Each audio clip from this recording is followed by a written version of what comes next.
Hey guys, welcome back. If you haven't subscribed yet, please do so I can keep growing my small business here into a bigger one. And click notifications so you can catch all my latest uploads. I make a new one every week. Today we are visiting the island of Dr. Moreau. The book was written in 1896, and I'm going with the film adaptation from 1996, where the only thing the movie shares with the book is a god-playing mad scientist on a remote island who uses his skills to try and humanize animals and hold sway over them. And this island is inarguably a terrible place to be a rabbit. Alright. In the book, the story is told by Edward Prendick, who is shipwrecked and rescued by Dr. Montgomery, who is Dr. Moreau's assistant, on this remote island inhabited by what is first observed as very strange-looking people. While he waits out his rescue, they meet more strange-looking locals and their leader, Dr. Moreau, an exiled physiologist who specializes in vivisection and rearticulation, which is explained in great detail by Dr. Moreau as an extreme form of plastic surgery. He describes how he converts the animals of the island into his people by dissecting and rearticulating their bodies so they can stand and walk upright and hold things with their hands, and does the same thing with their faces so they can be taught to speak. He also combines two or more animals to create fantastic creatures of lore, such as a satyr made of a goat and an ape, a minotaur made of bull and bear, and werewolves made of humans and wolves, to name a few.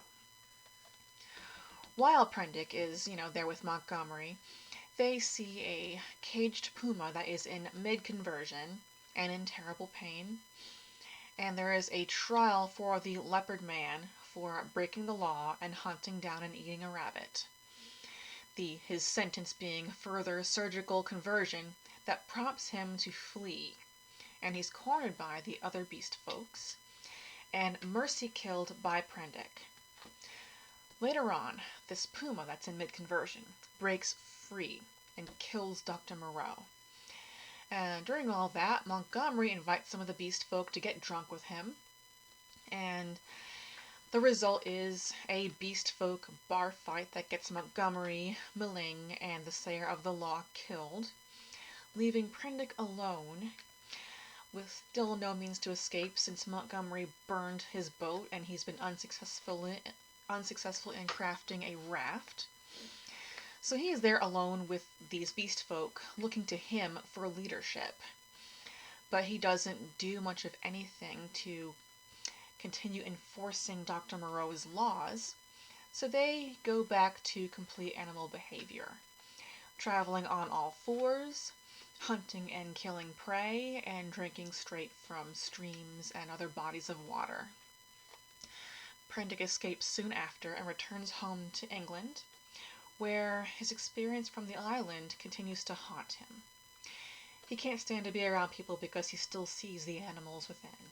He retreats to solitude in the countryside and lives out his days studying chemistry and astronomy. The movie takes place in present time, and at the forefront of the story is not Edward Prendick, but a completely different character named Douglas, who is traveling with Montgomery to the island. And this Dr. Moreau is a genetic engineer.